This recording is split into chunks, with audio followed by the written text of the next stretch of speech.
Oh, there's just nutty story out of the UK. There's a radical Islamic lobby group called the Muslim Public Affairs Committee, and one of their spokesmen's name is Asghar Bukhari. Well, he made a Facebook post the other day that can only be described as bizarre. He said that while he was sleeping, some Jews broke into his house and stole one shoe, and then they made off with his shoe. Now, there was no sign of a break-in, and there was no evidence of any sort other than he couldn't find his shoe, but naturally, blame the Jews. They're the universal scapegoat for anti-Semites. Let me just read one line from his Facebook post so you know the depth of craziness we're talking about here. He said, "They left one shoe behind to let me know someone had been there." He said, "Someone came into my home yesterday while I was asleep.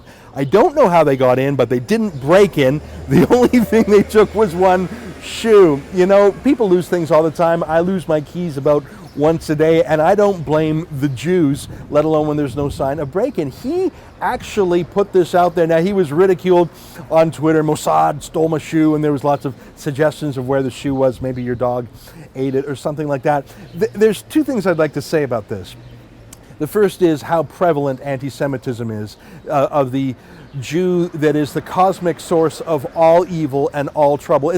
That's Hitler's meme also. Whatever is wrong with your life, blame a Jew. You lost your job, blame a Jew. Your girlfriend broke up with you, blame a Jew. You can't find a shoe, blame the Jews. I mean, it's that kind of total scapegoating.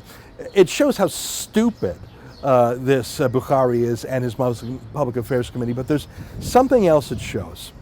If some white guy who was with some white rights league lost his shoe and did a Facebook post and then a YouTube post blaming the blacks, or he would have said the African lobby, what would society's response be? Well, we would say you're a racist and you're a stupid racist as that. Shut up, you're no longer polite company. We're not going to quote you as a serious person anymore. We know you're dumb and racist. That's not what happened. A lot of people had fun with this goofy conspiracy theory, but he has not been marginalized either in general society or amongst the Muslim community. That's how far we've gone. That's how far we've sunk. That's how much anti-Semitism has become normal.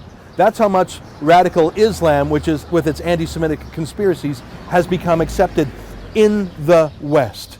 It's not bizarre to have this kind of paranoia conspiracy theories in the Middle East, but this is in London, UK, and I'm afraid it's coming to Canada too. For TheRebel.media, I'm Ezra Levant.